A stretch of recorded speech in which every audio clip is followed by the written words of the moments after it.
The story begins with a girl strolling through a quiet alley when she spots a boy tied up in a wooden restraint. Slave trading is illegal in her kingdom, so she pauses, confused and annoyed, wondering why anyone would leave a boy like that there. Their eyes meet, both curious, and noticing he's human, she decides to take him back to her mansion. Time moves on, and the boy Haru now serves her with complete loyalty.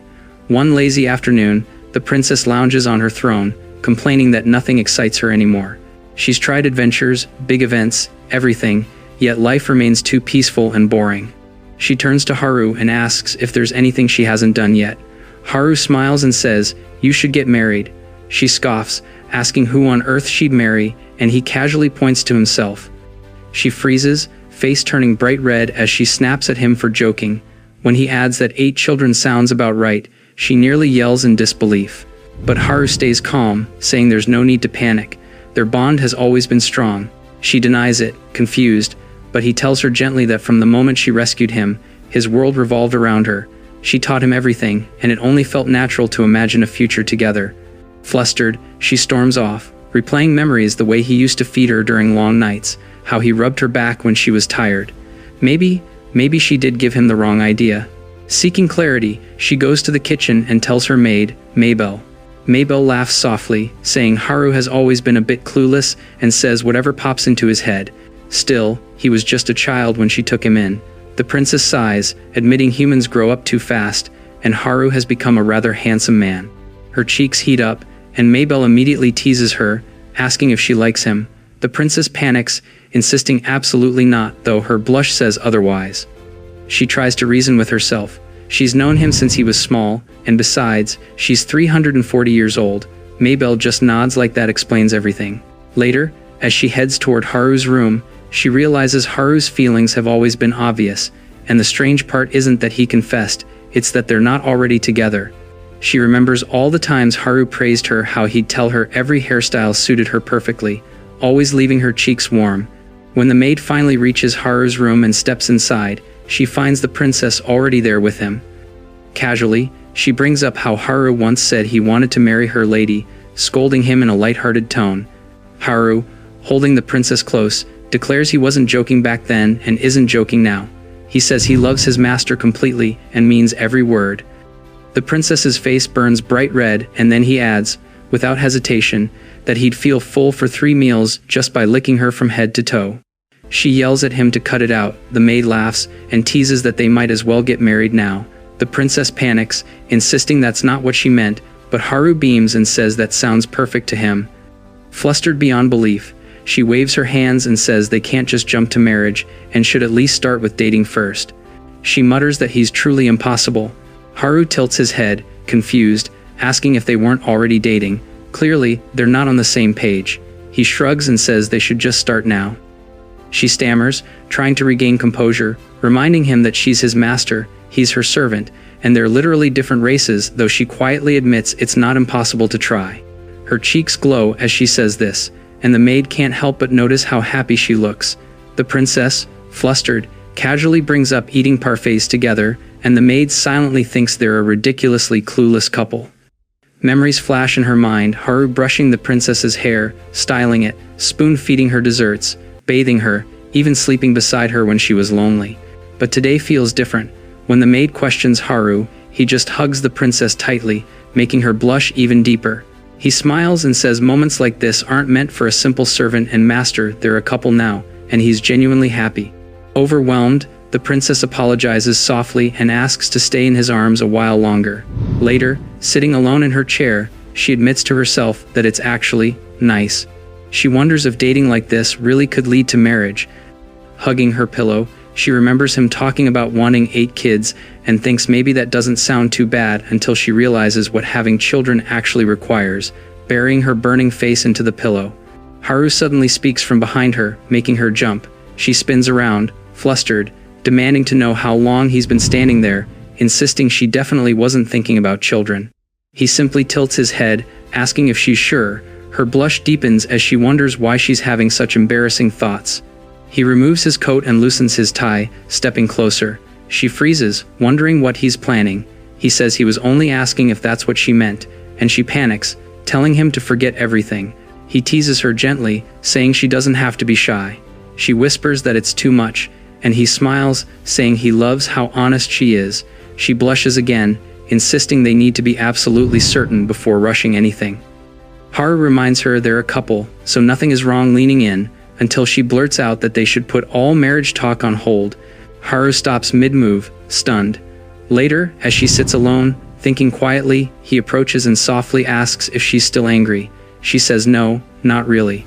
He mutters that it's his fault and, half joking, wonders if she found out he licked her face while she slept. She whips around in shock, demanding to know if he actually did that. Outside the door, the maid listens, eyebrow twitching as she wonders what he's gotten into now, then sighs, deciding it's pointless to worry about him anymore. Meanwhile, the princess walks down the corridor, ignoring Haru's frantic attempts to explain himself. Inside, she berates herself. Haru is reckless, impulsive, and this was never meant to work. She's a demon noble, he's a human servant, their paths were never supposed to cross like this. In her mind, she imagines herself standing before a grave, laying down a flower, the ache in her chest tightening at the thought of losing him. Haru suddenly catches up and gently grabs her hand, wearing a nervous smile. He apologizes, saying her reaction earlier was so cute he lost control for a moment. She falters, admitting she might have overreacted. He quickly assures her he'd never do anything she genuinely dislikes. Her breath begins to tremble, tears threatening, and Haru panics, asking if she hates him that much. He leans closer, apologizing over and over until she whispers his name and suddenly hugs him. He freezes in shock while she closes her eyes, sinking into the warmth she fears won't last. Haru turns bright red, completely confused, even wondering if she's in some strange mood.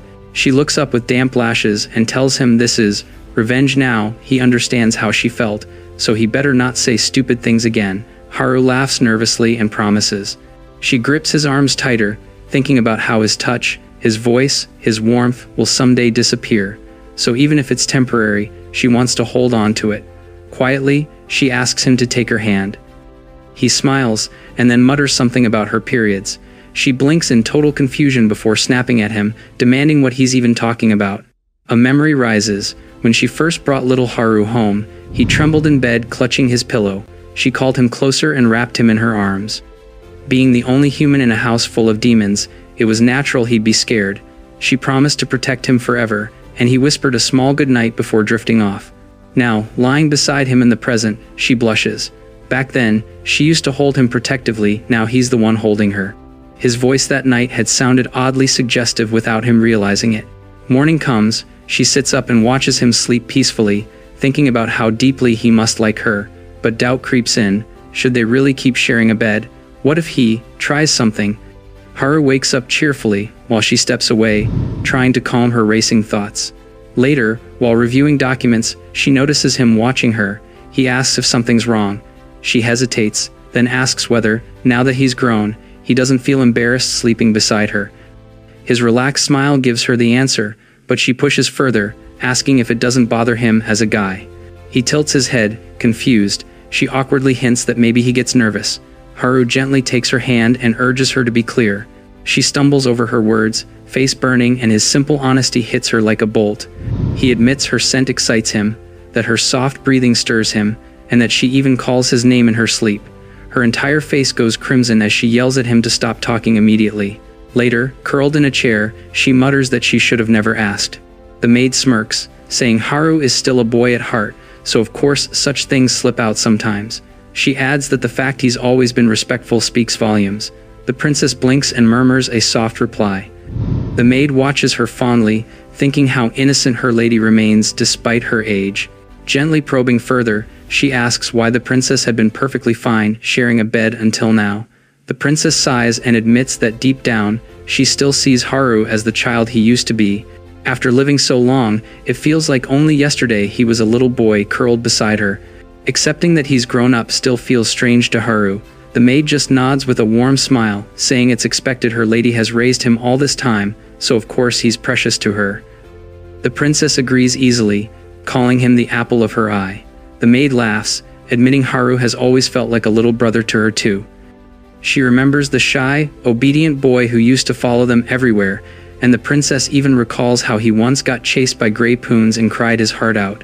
The maid sighs inwardly, wondering how much that timid boy has changed. Later, the princess pulls Haru aside and calmly tells him they should stop sharing a bed. He freezes, confused, asking why. She reminds him she already explained it isn't right anymore. They've grown, and he sometimes acts on pure impulse. They need proper boundaries. Haru rubs his cheek awkwardly, admitting she's right, but says he still wants to stay close to her. She glares, asking if he could at least deny acting on impulse, but he simply nods. His honesty frustrates her, yet she also knows he means it. When she orders him to sleep in his own room, he stubbornly wraps himself in a sheet and sits on her bed, whispering that he won't leave. He says he just wants to stay near her, that she's always brought him comfort. Flustered, she snaps at him to stop saying things that sound so dramatic, but he hides under the sheet and mumbles that he won't move until she lets him stay.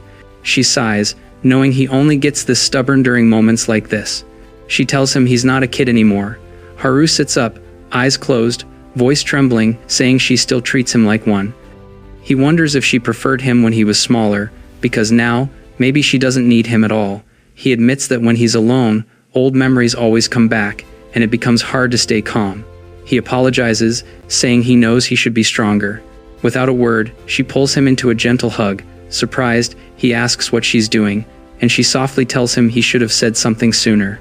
He never had to hold everything inside. No matter what happened in the past, he's still important to her.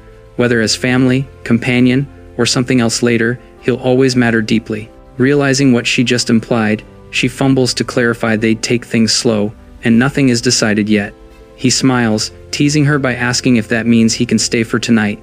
She shouts, flustered, but his relieved laugh makes her relent. She lets him stay, gently stroking his hair as he falls asleep. The next morning, he wakes up full of energy.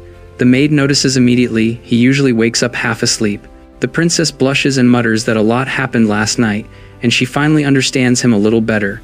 The maid, lost in her own imagination, congratulates the princess. Confused, the princess blinks and asks what exactly she's being congratulated for, but before she can get an answer, Haru's voice cracks as he yells that he doesn't want to be apart from her. She reminds him yet again that she has an important meeting, but he refuses to listen, insisting he can't bear being away from her even for a moment. Her patience finally breaks. She snaps sharply, telling him to stop acting like a child. Her tone is so harsh that even the maid stiffens. Frustrated beyond measure, she mutters that maybe bringing him was a mistake, then turns toward the door and announces they're leaving. The maid quietly follows. Inside the meeting room, demons of various ranks sit around a long table. One raises a concern about the illegal unicorn horn trade spreading across territories and asks if countermeasures should be taken. The princess calmly reviews the documents and delivers her decision with authority. Watching from outside, the maid feels a burst of pride. Her lady becomes so composed and capable during official matters. When the meeting ends, the princess sighs with relief. The maid praises her and apologizes for the sudden summons, but the princess waves it off. Still, the maid wonders how Haru must be feeling right now. The princess glances at the paperwork and murmurs that he's probably lonely being left alone, revealing just how much she worries even after scolding him. Returning to the castle, she expects Haru's usual bright greeting, yet he's nowhere in sight. Instead, she sees a young maid smiling at him, praising his cooking. He replies modestly, and when she laughs at his words, Haru blushes.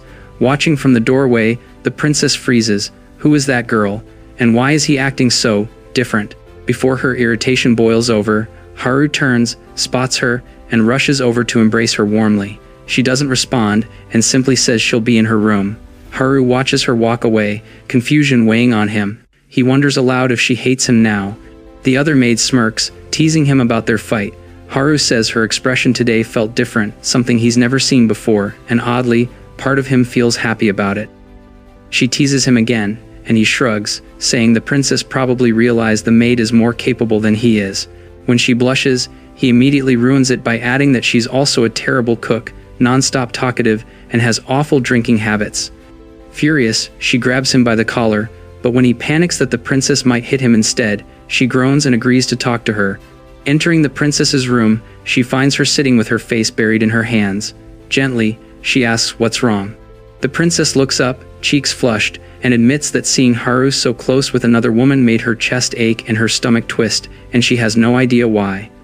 He was acting differently, and she feels like she did something wrong. The maid's eyes widen in shock, and she blurts out the obvious. It sounds like classic love trouble. The princess blinks, completely lost, and asks what she means. The maid panics and apologizes immediately for speaking out of turn.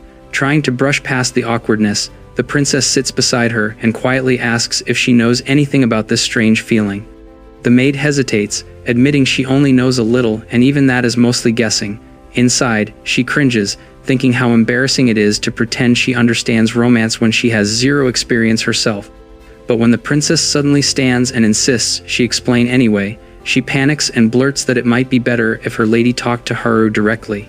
The princess frowns but agrees. Softly, the maid adds that she believes the kind, honest Haru, who has always stayed by her side, is the real one. The princess lowers her eyes and murmurs that she hopes so. Relieved, the maid smiles, proud she managed to sound wise for once. Later that night, Haru approaches the princess with a hand on his chest. He declares he could never lose to anyone when it comes to caring for her. She blinks in shock as he continues calling her the most intelligent, beautiful, sweet person in the world, even saying her sleeping face is adorable. Flustered, she demands to know what he's talking about, but he presses on, saying he simply loves her the most. When he takes her hand, her face turns bright red.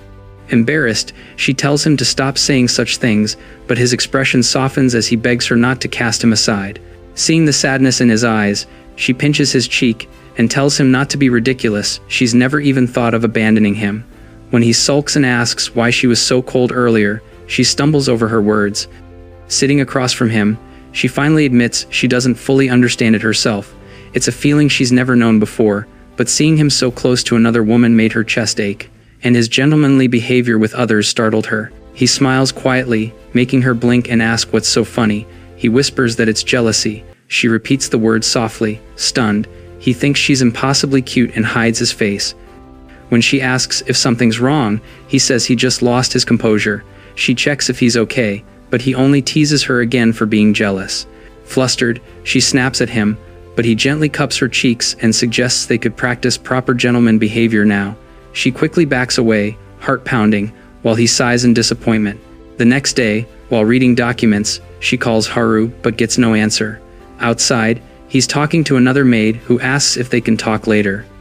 Before he can decline, the princess loops her arm around his from behind. Startled, he asks what's wrong. She stays silent, and he guesses she's jealous again.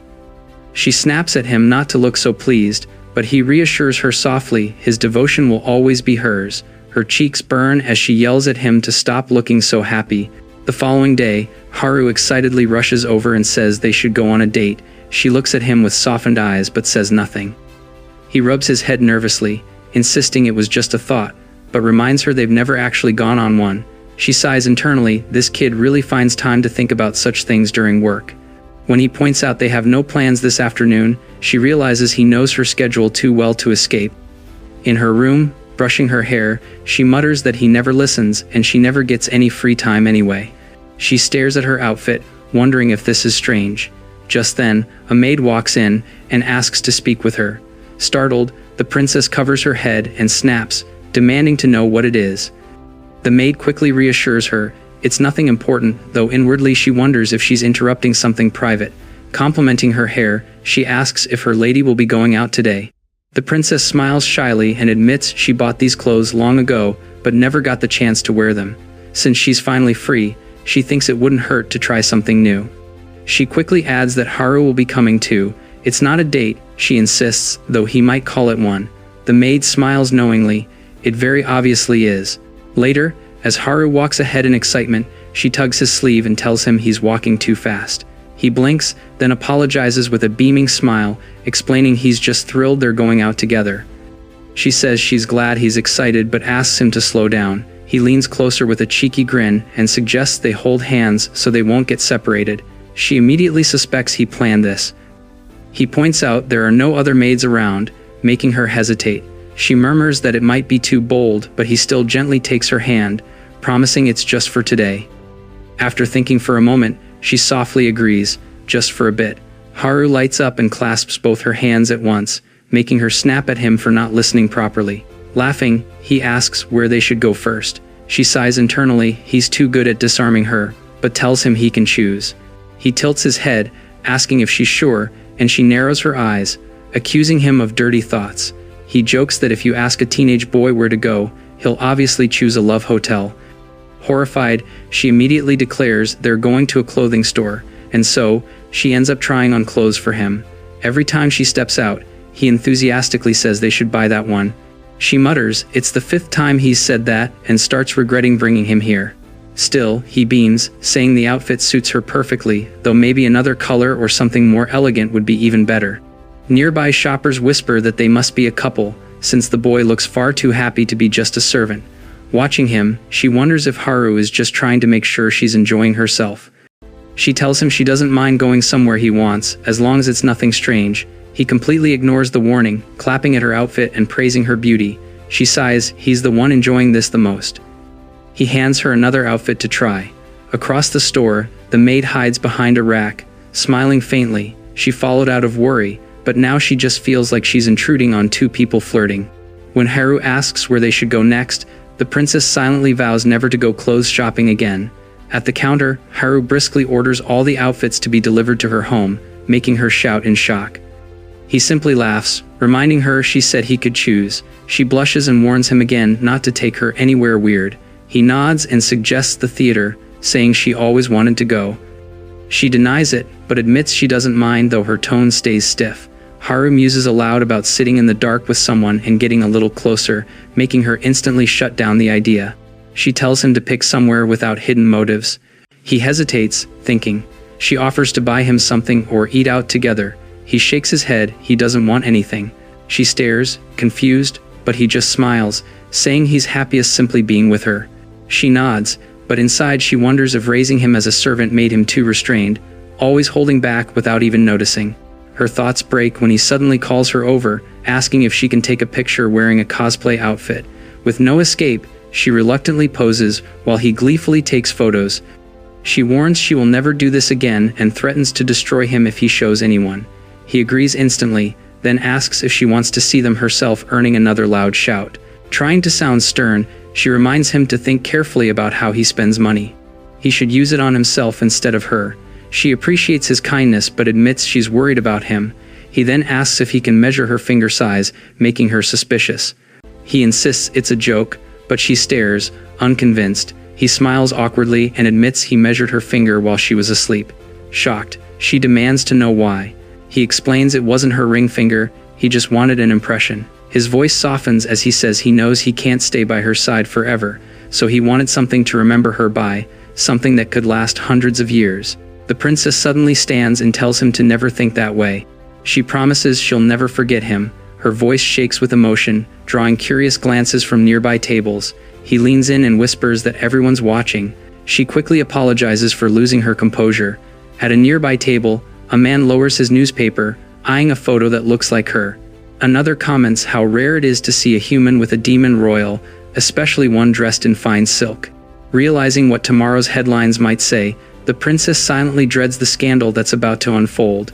Just then, the maid approaches and quietly asks if something's wrong. Haru, still distracted, says no, until he notices it's Mabel.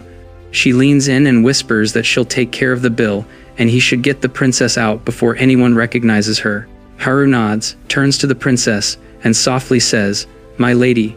Before she can react, he grabs her arm and runs, apologizing as they dash away. Laughing under his breath, he admits he's always wanted to escape like this. She snaps at him to stop looking so pleased and demands to be put down, but he refuses. She stares at him, surprised by how strong he's become, remembering how it used to be her carrying him. She mutters that she'll never forget today. Up ahead, Mabel appears, scolding them for running around and causing a scandal. She reminds them to keep a low profile. Haru finally sets the princess down, and she apologizes for being careless. Mabel sighs, admitting she hadn't expected this either, and they have no plan for it. Confused, Haru asks why she was even there, jokingly accusing her of spying. Flustered, she stumbles for an excuse, then blurts that she was worried about them. Raising her voice, she accuses them of getting far too close lately. Haru frowns, asking what's gotten into her. While the princess's thoughts darken, if Mabel had been following them the whole time, then she saw her in the cosplay outfit. Her expression falls. Belle, puzzled, asks what's wrong. The princess mutters that she wants someone to kill her.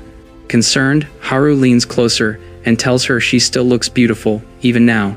As the princess sips her tea, the taste brings back a fond memory of a much younger Haru, who once waited anxiously for her review after preparing it for the first time. She recalls the proud smile on his face when she declared it delicious, praising him for his skill and diligence. In the present, Haru's service is even more professional. He approaches her again, noting that she seems tired. He explains that he has prepared a special herbal tea and some refreshing desserts to help her unwind. After pouring the tea, he presents the arrangements for the following day, suggesting a change of route to avoid the crowded streets. He then reveals a stunning new dress for an upcoming society event, asking that she try it on so he can arrange for adjustments. Later, the princess recounts Haru's perfection to her maid Belle. She expresses a growing concern that by letting Haru handle everything, she is becoming useless and far too dependent on him. Belle disagrees, explaining that the princess has not become useless at all. Instead, her aura has simply softened over time, changing from the serious, cool, and level-headed impression she once gave. The maid's words leave the princess speechless. Alone in her room, she gazes at her reflection in the mirror and realizes it's true. She has become more mellowed out, perhaps due to the heavy weight of her duties as the demon queen. With a quiet smile, she resolves to reclaim some of her old independence. Just then, Haru's voice calls from behind her, announcing that her bath is ready. As she walks towards it, he instinctively moves to help her remove her robe. She immediately stops him. "Wait, no," she insists. "This right here, this is the issue." Haru simply tilts his head and smiles gently, saying he enjoys looking after her and wishes to keep spoiling her even more. After her bath, as he softly brushes her hair, he murmurs, decides, "I love each and every aspect of you, master."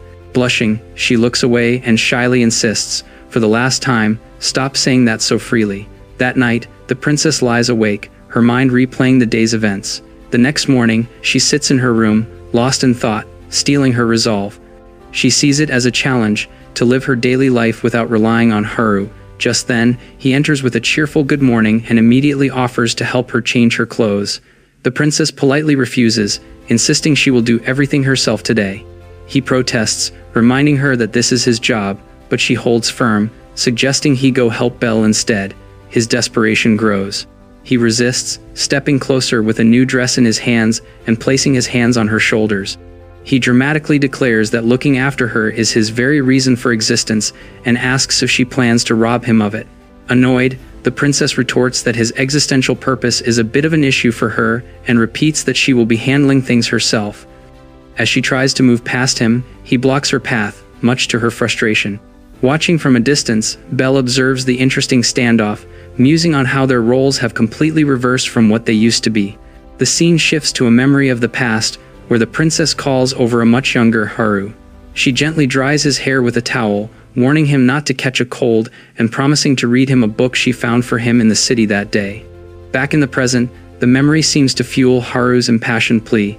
He insists that he will handle everything for his master, claiming that being unable to do anything for her is absolute torture.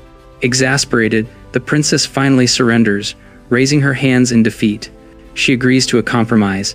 He can help her with her clothes, but nothing else. Satisfied, Haru accepts the terms and gently ties the ribbon of her dress into a perfect bow.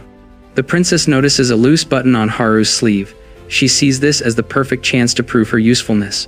While he immediately recognizes the determined look in her eyes, she wants to fix it herself. He worries it might be dangerous, and his fears prove correct when she promptly pricks her finger with the needle. Horrified, Haru tries to intervene, but she shoos him away, claiming it's a minor injury. He cheekily offers to help by licking the wound better, which only flusters her more. As she refocuses on the task, Haru giggles and comments that she seems like a newlywed. The remark startles her, causing her to prick her finger again.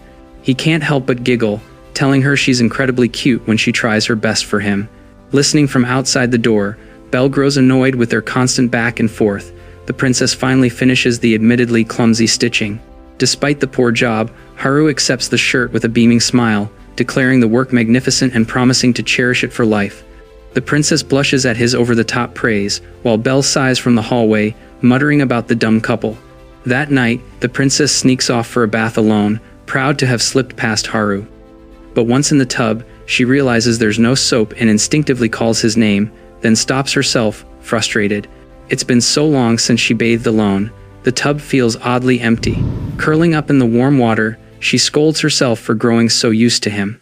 As she relaxes, memories of Haru flash through her mind, a shy boy apologizing for spilling tea, a teenager proudly serving her favorite treats, and now, a young man eagerly demanding praise. She wonders when things changed, when he started caring for her more than she cared for him.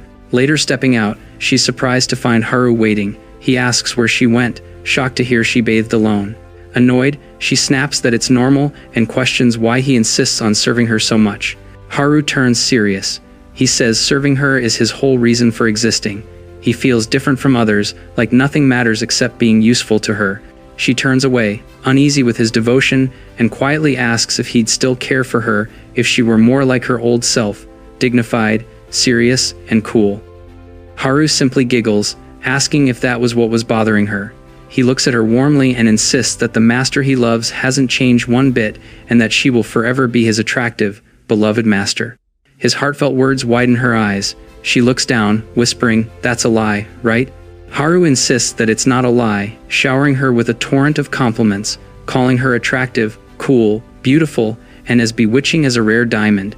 The princess places a hand over his lips to stop him but giggles, finally accepting his feelings. "If that's what you think," she says, "then I guess it's all fine." Seeing the sudden seriousness on his face, she asks what's wrong, and he simply tells her not to worry and to leave everything to him. The scene shifts, revealing the origin of his devotion. For Haru, the princess has always been his one and only. Since he was a child, her praise was the only thing that brought him true relation.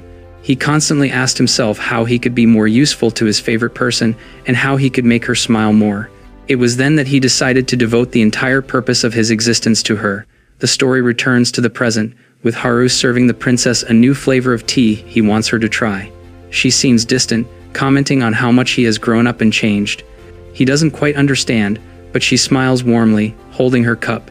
She assures him that one thing will never change: the tea he makes will always be the absolute best. Haru blushes at the high praise. He stares at her, completely captivated. When she asks if there's something on her face, he can't help but mutter, "No, I was just thinking that I love you so much." The princess immediately erupts, shouting, "You idiot," and scolding him for using the L word so freely, all while a nearby bell bursts into laughter. Princess Ili receives a call from her mother, who, feeling nostalgic after looking through old photo albums, asks if Ilya is eating and sleeping well, then suddenly asks if she has a lover. Caught off guard, Ilya instinctively pictures Haru and blurts out, "I do," before panicking, making an excuse about work and abruptly hanging up, leaving her parents stunned. Staring at her phone, Ilya is shocked by her own reaction. She realizes their relationship has remained undefined for too long and feels it's time to confront her feelings, but doubts creep in. Wasn't she the one who once took care of him like a child? Is it wrong to feel this way now? As she wrestles with her thoughts, she pictures them sleeping side by side and finally admits to herself, "I really like him, don't I?" Just then, Haru and Belle enter, seeing Ilya hiding her face in a pillow. Belle hesitates, but Haru approaches cheerfully. Ilya quickly composes herself. Haru, excited, announces that he won amusement park tickets and a lucky draw. Without picking up on her emotional state, he happily shows her the tickets and points out the Ferris wheel's sealed gondola, a perfect chance for just the two of them. At the amusement park, Belle joins them, explaining she came to prevent rumors, since there were 3 tickets. Haru ignores her and takes Ilya's hand, complimenting her looks. As Belle protests, the two walk off, deciding to try the nearest rides first. Ilya learns it's Haru's first amusement park visit. He admits he's only read about them and only really knows the Ferris wheel. Smiling, he asks her to teach him and Ilya blushes, determined to make the day special.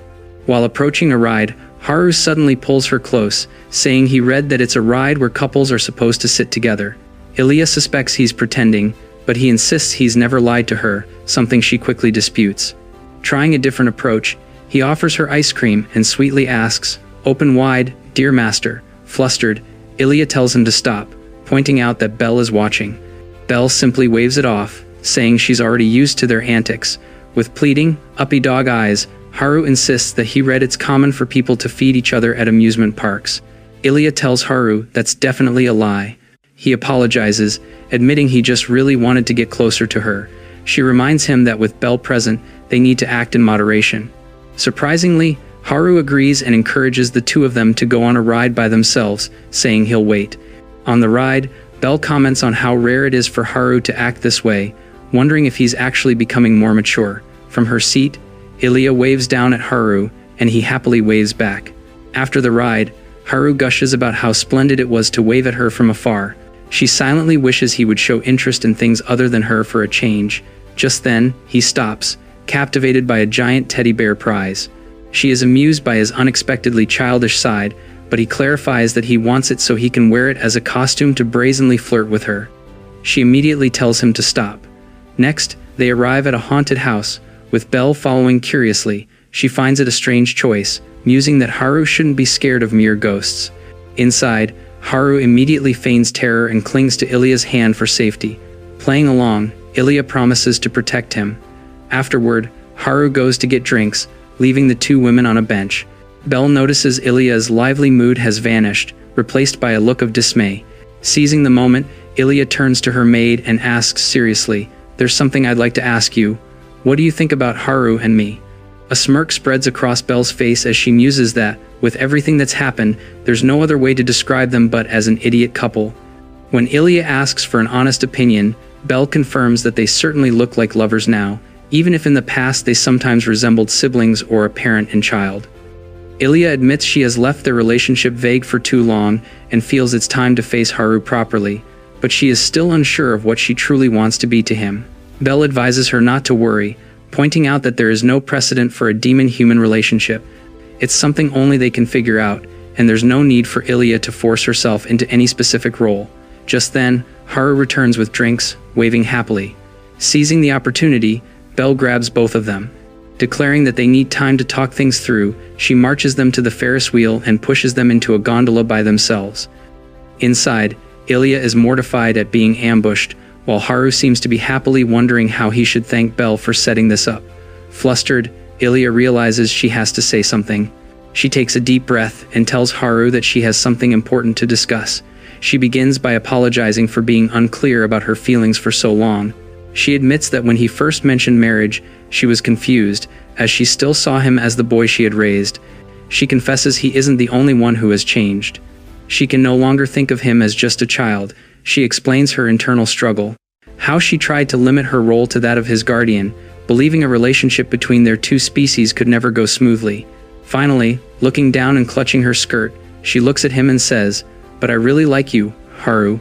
Whatever I do, I can't bring myself to let these feelings go." Haru is left completely stunned by her confession. Feeling miserable for taking so long, Ilya apologizes for being all over the place with her feelings, but Haru gently stops her, saying he got the message loud and clear. He takes her hand and asks, "In other words, is it alright to say you have feelings for me?" Blushing, she whispers, "Yes, I do like you." His serious demeanor vanishes as he playfully pulls out a recorder. "Could you repeat that for me?" he teases. Annoyed, Ilya tells him this is exactly why she was hesitant to confess, but he just declares it his victory. Seeing her genuine frustration, Haru becomes serious again. He tells her he feels the same way, confessing that she has become the center of his world and the only one who has ever captured his heart. He explains that no matter how she sees him, all he wants is her affection. He encourages her not to force herself into a single role, telling her it's okay to be greedy and want everything, because he will always be hers.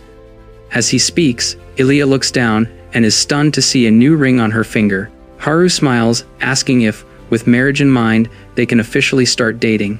Flustered, she asks when he put it on her. He explains with a mischievous grin that he wanted some physical evidence to commemorate the occasion. She calls his thoughts scary, but he simply asks again, "As your lover, please take care of me." Blushing, Ilya replies, "Please take care of me too."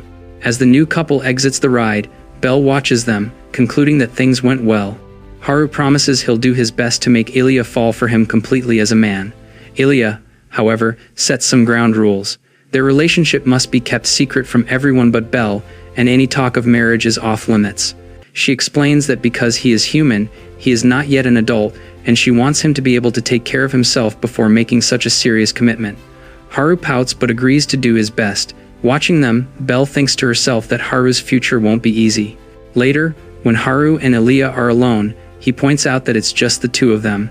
Twisting a mug in her hands, Ilia calmly replies that they're also alone when they sleep. Haru presses the issue, arguing that since they are officially dating now, they should be more intimate. He clasps his hands together, pleading with her.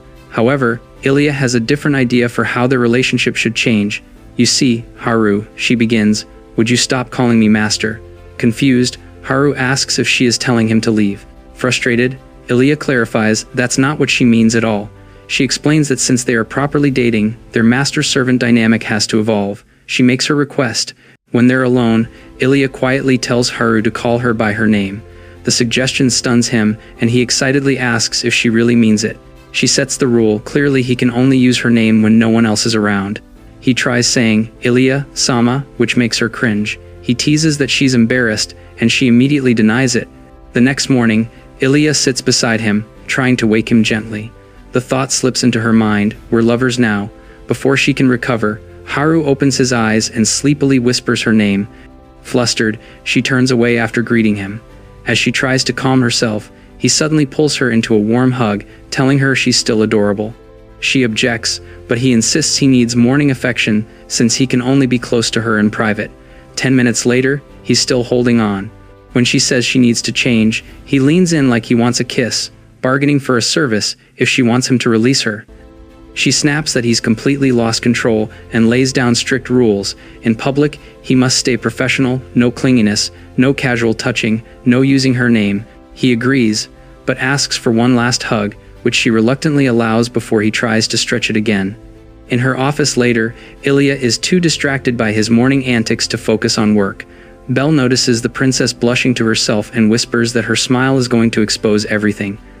Just then, Haru enters, making Ilia instantly flustered again. When he walks closer to discuss the schedule, she instinctively backs away. Belle watches, thinking how unnaturally both of them are acting.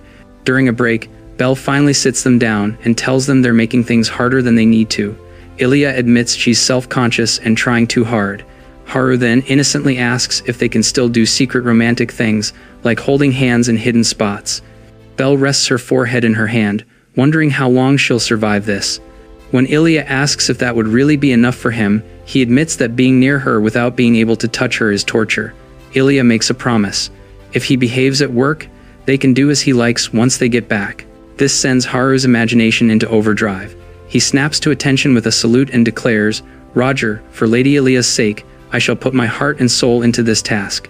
She demands to know what he was just thinking, but he just promises to handle his weird thoughts and returns to his station. As Ilia groans in embarrassment, Belle silently wonders if the two of them will be alright.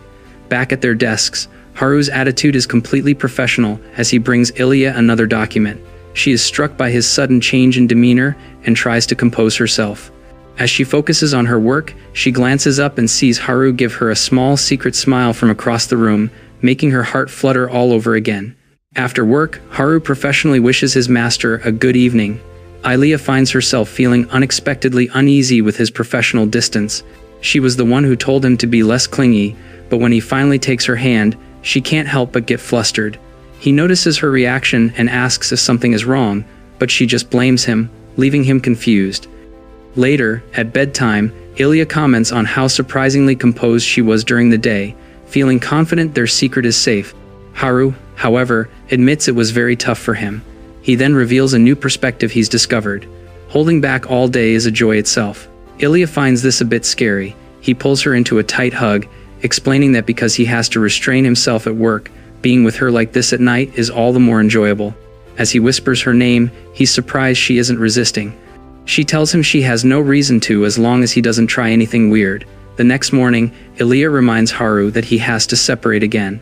Blushing, he explains that the more he holds back during the day, the better it feels when he can let it all out later.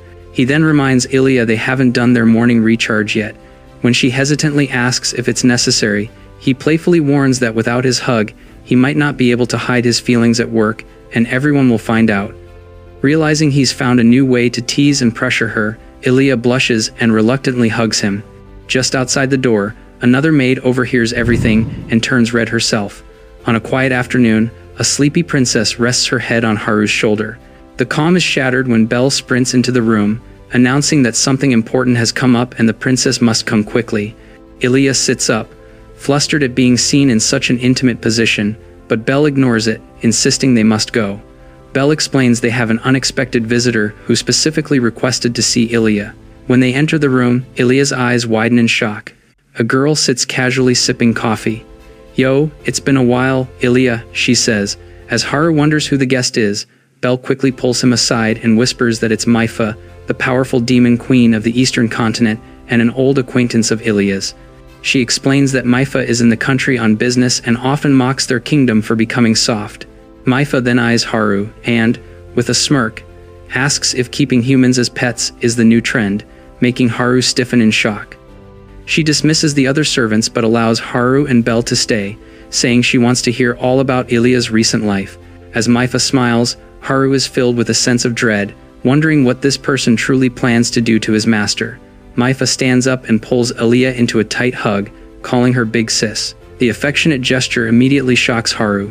Manhwa complains about the boring reality of being a demon queen, saying it's nothing but paperwork. As she tries to hug Ilya again, Haru snaps, shouting at her not to touch his master, which makes Belle cringe.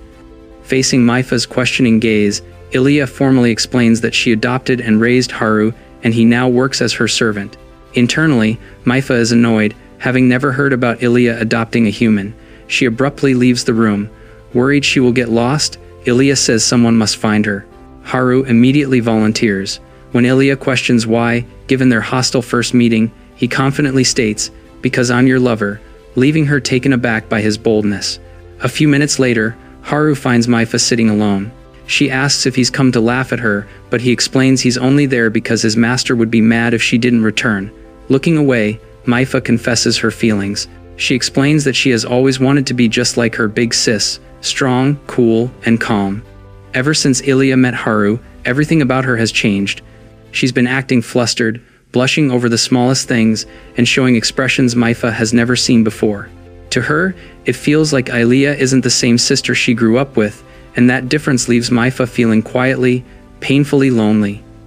Unsure of how to comfort her, Haru remembers how Ilya used to gently pat his head when he was younger, so he awkwardly tries the same gesture on Manhwa. She immediately smacks his hand away, scolding him for treating her like a child. Then, with a sudden seriousness, she asks him a question. Has he ever considered what will happen when he, a short-lived human, eventually dies? She reminds him that Ilya will live far longer than he ever will, and no matter how strong their bond is now, it will only bring heartache to her big sister in the future. Haru listens quietly, absorbing her words. He admits he won't live as long as Ilya, but he refuses to believe her world will collapse when he's gone. She has her parents, Belle, and so many other people who love her. Her world isn't limited to just me, he says softly. And you're one of those people too. Manhwa doesn't know how to respond, but his sincerity lingers. Then Haru abruptly switches tone, gushing about how unbearably cute his master is, and to his surprise, Manhwa blushes and agrees without hesitation. Just then, Ilya arrives, startled to see them talking so calmly. Haru cheerfully tells her they were discussing how cute she is, only making her even more flustered. Manhwa stands to leave but asks if she can visit again. Ilya opens her arms, hugging her tightly, telling her she's always welcome because she's her precious little sister. As Manhwa's carriage rolls away, she waves to Ilya, Belle, and finally adds a reluctant, "You too, human." Ilya tells Haru to try to get along with her next time, but he proudly insists they've already had a soul-to-soul exchange. Immediately after, he resumes teasing Ilya about her cuteness, prompting Belle to tell them both to take their nonsense to another room. But the very next day, Haru walks into the living room and freezes. Manhwa is already back, casually sipping tea as if she never left. He frowns, pointing out that she was literally here yesterday. She just smirks. She reminds him she said she'd return and declares she hasn't approved of him yet. If he refuses to give up on her sister, she won't back down either. She'll challenge him, tease him, and do everything in her power to get in his way. Her confidence annoys him instantly. At that moment, Ilya walks in, oblivious to the sharp tension between them, assuming they're getting along. Belle, watching them carefully, mutters that she doubts that very much.